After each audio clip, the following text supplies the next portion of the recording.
আসসালামু আলাইকুম। মালয়েশিয়ান প্রবাসীদের জন্য একটা সুখবর। এমন একটা নিউজ কিন্তু আমরা প্রতিনিয়ত দেখতেছি অনলাইনের ভিতরে।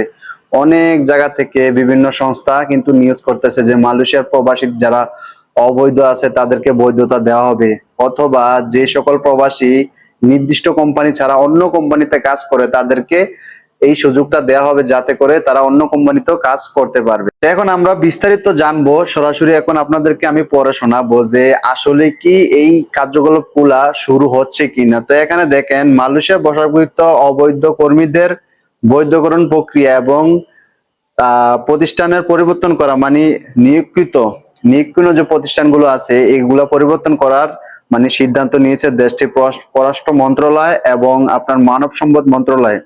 তো বৃহস্পতিবার 8 মে কিন্তু স্বরাষ্ট্র মন্ত্রণালয় এবং কি মানব সন্ত্রাণ মন্ত্রণালয় যে মানে যৌথভাবে একটা বৈঠক হয়। তো এই বৈঠকে কিন্তু আমাদের মেইন সমস্যাগুলো কিন্তু এগুলা, যে বৈধ যারা আছে অবৈধ তাদের কিন্তু বৈধতা দেওয়া খুবই জরুরি ছিল, এবং কি যে কলিং ভিসা যেটা পুনরায় চালু বহাল আছে ওইটা চালু করার জন্য কিন্তু এই যে বৈঠকটা ছিল।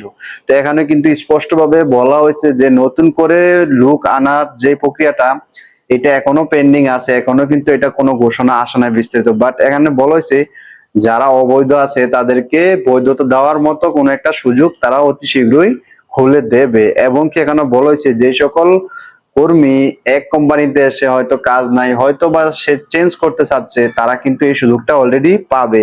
এখানে কিন্তু এই সিদ্ধান্তগুলো মানে নিয়ে কথা বলা হয়েছে।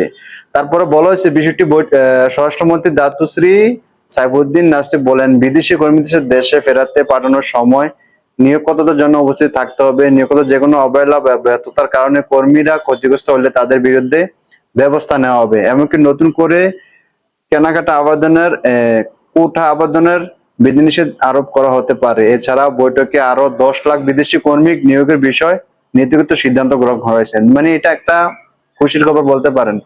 মানে 10 লাখ বিদেশি কর্মী তারা এখন আরো নিতে আগ্রহ। তো এটা হতে পারে বাংলাদেশ অথবা অন্যান্য দেশ, যেহেতু বাংলাদেশের সাথে এটা বৈঠক হয়েছে। তো আশা করা যায় বাংলাদেশ থেকেও আমরা কলিং এ মানে নতুন করে মালয়েশিয়া প্রবেশ করতে পারবো, মানে কাজের জন্য কি।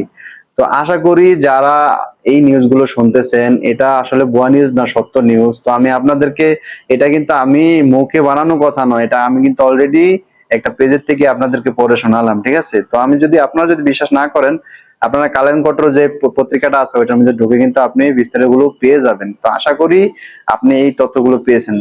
ভালো থাকবেন, সুস্থ থাকবেন, দেখা হবে নতুন ভিডিওতে। আল্লাহ।